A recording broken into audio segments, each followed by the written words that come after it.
lanzamiento o relanzamiento de la campaña para la enmienda constitucional. Nosotros estamos acompañando al movimiento sindical en un esfuerzo por incorporar a la Constitución un piso mínimo de derechos jubilatorios, de derecho de ingreso y tratando de que el pueblo uruguayo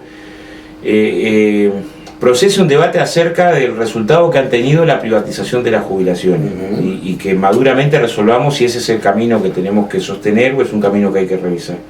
Pero además, bueno, a pocos días del Congreso del Frente Amplio, que va a establecer líneas de programa, a pocos días de que se resuelva sobre el veto de Casa Galicia, que el presidente de manera muy dura decidió establecer, no reconociendo a los trabajadores un derecho que la ley de fondo de insolvencia les incorporaba. Y bueno, es como una agenda intensa para lo que es un fin de año, y un año además el que viene, que va a ser seguramente de los más importantes, producto que está la campaña electoral, ¿no? Estaba pensando, ¿no?, entre las cosas interesantes que han pasado en las últimas horas. Por unanimidad se aprobó el proyecto de financiación de los partidos políticos. Cuéntanos un poquito. Bueno, es un primer paso. Es un primer paso. A ver, yo creo que nosotros tuvimos varias señales en este tiempo de necesidad de fortalecer la diferenciación entre el poder económico y el sistema político. Un ejemplo muy claro es que en la rendición de cuentas vino del propio gobierno, del Ministerio de Salud Pública, recomendado por la Sociedad de Tabacología, 2 artículos que tenían que ver con la prevención al consumo de tabaco. Esos artículos no se votaron por presión de la Montepaz. Tiene derecho a presionar la Montepaz, pero que el mismo grupo que presione sea uno de los que financia campañas electorales, da una señal que no es lo mejor para el sistema político. Y que buena parte del financiamiento de las campañas electorales se desconozca los orígenes, genera una enorme vulnerabilidad al sistema político. Que por más que esto ni siquiera requiere de la intención, vos podés recibir fondos, no tenés ni idea de dónde vienen, quizás estés financiando la política con fondos que vengan del lavado de activos, de actividades ilícitas. Entonces, dar claridad es un primer paso. Todavía falta mucho porque hay que dar infraestructura a la Corte Electoral para que los controles sean rigurosos, pero me parece que es un primer paso de transparencia que intente ayudar a blindar la actividad política de las presiones y de las actividades económicas, y más de las actividades económicas delictivas. Me parece que es bienvenido que se haya aprobado, por más que hay diferencias en el articulado. Es un tema que lo ha tratado hasta ahora la Cámara de Diputados, recién va a empezar el Senado una vez aprobado, pero me parece que es una señal necesaria, máxime después del último año de infracción, que ha sido un año de infracción muy complejo. Muy complejo. Uno puede colocar en ese año la situación de Marcet, después la de Astesiano, la situación de la Comisión Técnica Mixta, la situación de Vivienda, la situación de Penades, o sea, después de vuelta la de Marcet agravada. Ha sido un año de una enorme complejidad, de situaciones muy turbulentas que habían arrancado en este periodo con la inexplicable creación de un monopolio privado desregulado en el puerto, inexplicable hasta hoy. O sea, no hay un fundamento que pueda de manera lógica apoyar esa decisión. Hoy se cuestiona también el tema de los camiones, ¿no? El ingreso de camiones. Claro, a ver, nosotros tenemos hoy que discutimos seguridad social, tenemos que la eliminación del CITRAC es una decisión que generó la condición de que una evasión de aportes estimada en 150 millones de dólares anuales no se pueda confrontar. Entonces, tenés ahí un elemento de decir, bueno, pero ¿cómo es posible que estas cosas se den? Bueno, yo creo que cuanto más blindado tengas al sistema político y al financiamiento de las campañas, que además son cada vez más caras, es un debate que es necesario. Hay que tomar otras medidas, fortalecer la JUTEP, hay que tomar otras medidas, pero va en la dirección correcta. No sé si tuvo la oportunidad de ver la entrevista a Marcet. Vos sabés que no vi la entrevista a Marcet, no la vi, ni siquiera, capaz que algún fragmento, pero la situación de Marcet es una situación muy grave, porque si uno reconstruye la historia nos enteramos que se le dio el pasaporte a un narcotraficante peligroso, se fue al Parlamento y se mintió acerca de los plazos en los que se dio ese pasaporte. Posteriormente tuvimos que ir a la justicia para que nos dieran la información acerca del intercambio de chats. Se intentó destruir información que fue a la justicia que confirmaba lo siguiente: que el 2 de noviembre, el 3 de noviembre, los 2 ministerios sabían que se trataba de un narcotraficante peligroso y que sería grave que ese narcotraficante peligroso pudiera salir de prisión, y entre el 24 y 25 de noviembre, en un día, se le otorga el pasaporte. Hasta ahora sigue habiendo dirigentes que sostienen que no había otra posibilidad que entregarle el pasaporte. Esto es falso. A ver, ha habido casos parecidos a lo del Marseille desde que se emitió el decreto en el año 2014. Hubo un narcotraficante que estuvo preso en China 10 años. Cuando sale de prisión y pide su pasaporte en el 2019, en primer lugar, hubo varios meses de estudio. Y en enero del 2020 lo que se resuelve es entregar un documento provisorio y un viaje para única vez. O sea, no es teoría de que podía haber alternativas distintas. De hecho, en casos que uno puede colocar como parecidos, hubo alternativas distintas. Fue discrecional la decisión de otorgarlo y en tiempos extraordinariamente rápidos. Después, bueno, un montón de delitos. Bueno, lo va a investigar la justicia, pero hay abuso de funciones, hay obstrucción de documento público, hay obstrucción a la justicia, hay como un conjunto de elementos en los que además aparece involucrado el presidente de la República. A mí me generó una enorme sorpresa cuando salta esto, que desde Estados Unidos no emitieron un comunicado tajante diciendo no tengo nada que ver con destruir un documento en expediente, jamás hubiera hecho algo así, me faltó la confianza a la FLUF, lo voy a denunciar. Pero no dijo nada, y 3 días después, si bien admite las renuncias, dice, hicieron todo legal. La gente escuchó. O sea, es un mensaje de una enorme turbiedad que, repito, no viene solo.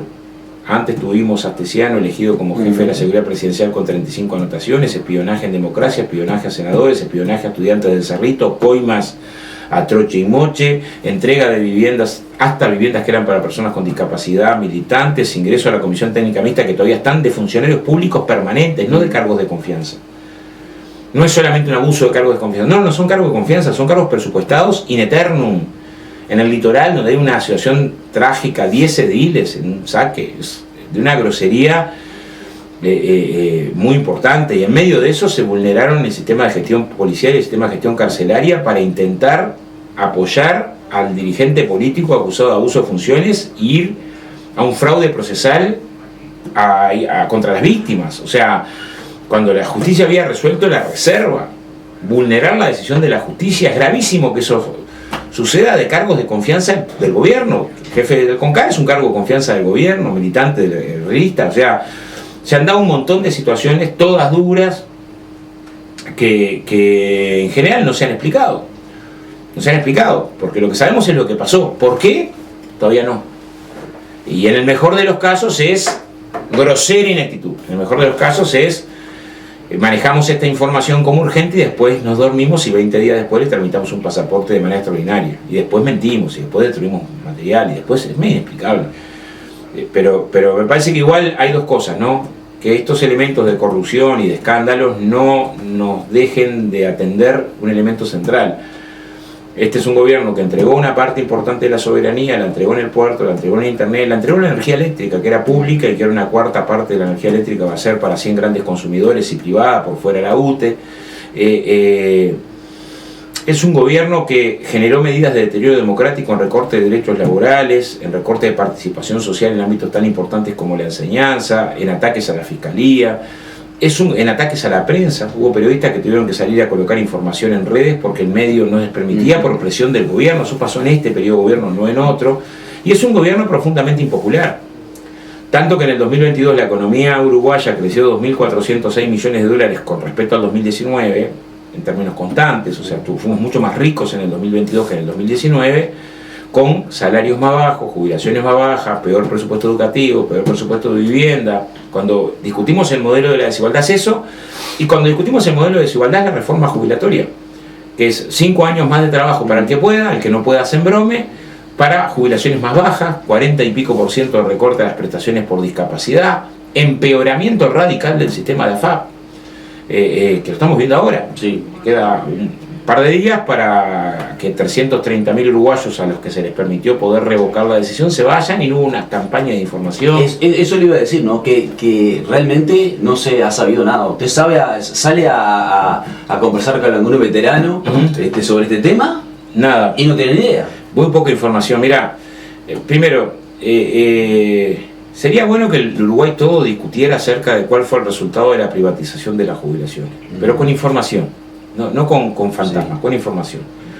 En teoría, Cuando se instaló este sistema en el 96, la promesa era que íbamos a tener jubilaciones como nunca antes en la vida, que la jubilación privada iba a ser muy superior a la pública, porque se iba a capitalizar, que el mundo de las finanzas nos iba a traer al primer mundo. Yo recuerdo propagandas de jubilados yendo a la luna de astronautas porque ya no encontraban dónde veranear a partir del nuevo sistema de jubilaciones. Eso ya no es teoría hoy. Yo voy a poner un dato acá. Hay 58.590 uruguayos que ya se jubilaron por el sistema de AFAP. No son muchos, pero tampoco son pocos. O sea, creo que si hay 60.000 personas es que todos conocemos a alguien que ya se jubiló por el sistema de AFAP. Si uno lo reparte en deciles según los ingresos, o sea, del decir que más altas jubilaciones tiene al decir que más bajas jubilaciones tiene, te encontrás con este dato. 1 de cada 10, o sea, 5.859 uruguayos que se jubilaron con la jubilación más baja de las que da la AFAP, en promedio cobran por mes 126 pesos. Primer escalón. Vamos al segundo escalón.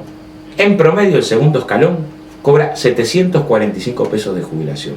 Vamos al tercer escalón, porque en algún lugar tiene que mejorar esto. Tercer escalón, 1.448 pesos en promedio. Cuarto escalón, a ver si en algún lugar aparecen las jubilaciones esas que nos iban a resolver la vida, 2.203 pesos. Quinto escalón, ya estamos hablando de la mitad de los jubilados, 3.202 pesos. Sexto escalón, 4.584. Séptimo escalón, 6.437 en promedio. Séptimo escalón, 8.845. Noveno escalón, 16.695. Solo el 10% de las jubilaciones más altas son jubilaciones importantes, de 39.000 pesos. El resto, o sea, el promedio del 90% de las jubilaciones que dan las AFAP son de 5.000 pesos. Pregunta nuestra ¿es sensato que le transfiéramos al sistema financiero la mitad de nuestro ahorro jubilatorio para que ofrezca jubilaciones de estas características?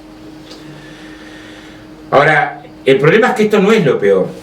Lo peor está por venir, porque se tomaron 5 medidas, 5, hay más, pero hay 5 que son muy importantes sobre el sistema de AFAP.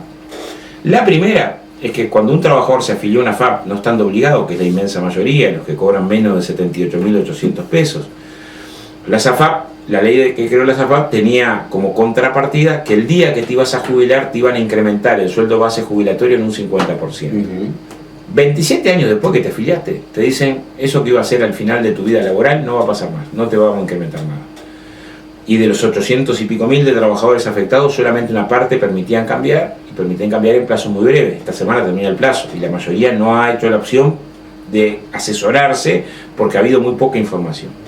Lo segundo, ahora son obligatorias. No es que elegís afiliarte a una AFAP, van a pasar a ser obligatorias. Sí o sí tenés que estar afiliado a una AFAP y tus ahorros van a estar cautivos del sistema financiero. Cuarto, hasta hoy, en 27 años, ¿cuál era el negocio de las AFAP? Cuando vos estabas cobrando, una parte de tu ahorro jubilatorio iba para la AFAP y la AFAP te cobraba una comisión de tu ahorro jubilatorio, de tu aporte. Sí.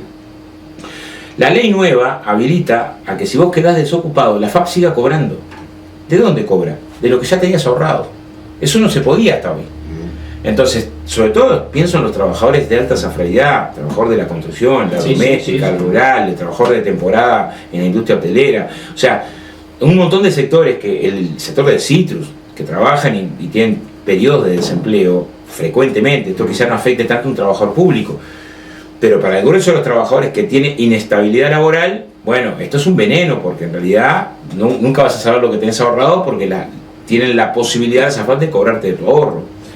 El cuarto elemento que pasó por debajo del radar fue que en junio del 2021, o sea, la gente, todavía una parte que piensa que las AFAP te pagan jubilación. Las AFAP no te pagan jubilación. Las AFAP administran el ahorro jubilatorio y la renta vitalicia la pagan las aseguradoras, que como todas las aseguradoras privadas se fueron, quedó solo el Banco de Seguro. A partir de junio del 2021, el Banco Central decidió que el Banco de Seguro te pueda cobrar el doble de comisión de lo que te cobraba. Esto implica una rebaja en tu renta jubilatoria de casi un 20%. Sin que digas aguabá. Y el quinto elemento, no afecta a todos los trabajadores, es cierto, pero en particular afecta a los trabajadores de la educación, de la pesca, de los trabajadores de ANCAP, o sea, a los trabajadores que tienen bonificada. Hasta este jueves, los trabajadores que tienen bonificada, una maestra que se jubile hoy, cuando se va a jubilar, por cada 3 años de trabajo tiene 4 años de aporte. Entonces, por ejemplo, si trabajó 30 años en una escuela, se le computan como 40 años de aporte, y cuando se iba a jubilar por la FAP, esos 10 años fictos de aporte se le sumaban a la edad para calcularle la renta jubilatoria. Entonces una maestra que se jubilaba con 58 años, a los efectos de la FAP iba a tener 68 y por tanto le mejoraba el porcentaje de la renta vitalicia. A partir del viernes no. Si una maestra se jubila hoy tiene ese derecho, si se jubila el viernes se le desaparece ese derecho y se va a jubilar con la edad real. Y esto impacta negativamente. ¿Cuánto se ha informado de esto? Claro. Entonces lo que nosotros decimos es, el movimiento sindical que se veía afectado por jubilaciones miserables que dan las financieras decide convocar al pueblo uruguayo a que sea el pueblo uruguayo el que defina si la seguridad social es un derecho y por lo tanto público, o la seguridad social es una timba financiera con un nivel de inestabilidad enorme. Bueno, nosotros acompañamos esa decisión. Me parece que es una decisión de tal magnitud que es bueno que la tomemos entre todos los uruguayos, y por eso estamos convocando a firmar. O sea, ¿alcanza con que uno esté de acuerdo con que todos los uruguayos tenemos que definir sobre esto para firmar? Después uno puede decir, yo estoy de acuerdo que todos los uruguayos definen, pero yo defiendo la SAFAP porque me parece un sistema bueno, y cada uno tendrá sus argumentos, o no defiendo la SAFAP. Pero condenar de manera cautiva la mitad del ahorro jubilatorio de los trabajadores uruguayos para prestaciones que son estas, o sea, yo digo, no hay que creerme. Pregúntenle a alguien que se jubiló. Información, claro. Pregúntenle a alguien que ya se jubiló. Y cuando le preguntan a alguien que se jubiló, dice, la mitad la aporté para la FAP, la mitad la aporté para el BPS me paga 4 veces más que lo que me paga la FAP. Es más o menos esa la relación. Entonces no tiene sentido que el BPS, que te paga la mitad de la jubilación, porque recibe la mitad del aporte, ¿no?, que me la pague entera. Que reciba todo el aporte y me la pague entera. Porque además hay una cosa que es cierta. Cuando estoy desempleado, es la FAP la que me paga el seguro de paro. Cuando un hijo de un trabajador tiene enfermedades raras, ¿es la FAP la que financia el Cansani? ¿Es la FAP la que financia cuando estoy enfermo? ¿O es el BPS? Entonces protejamos al Instituto de Seguridad Social que está apoyando la solidaridad y no al negocio de la timba financiera. Y ese me parece que es un argumento lo suficientemente potente.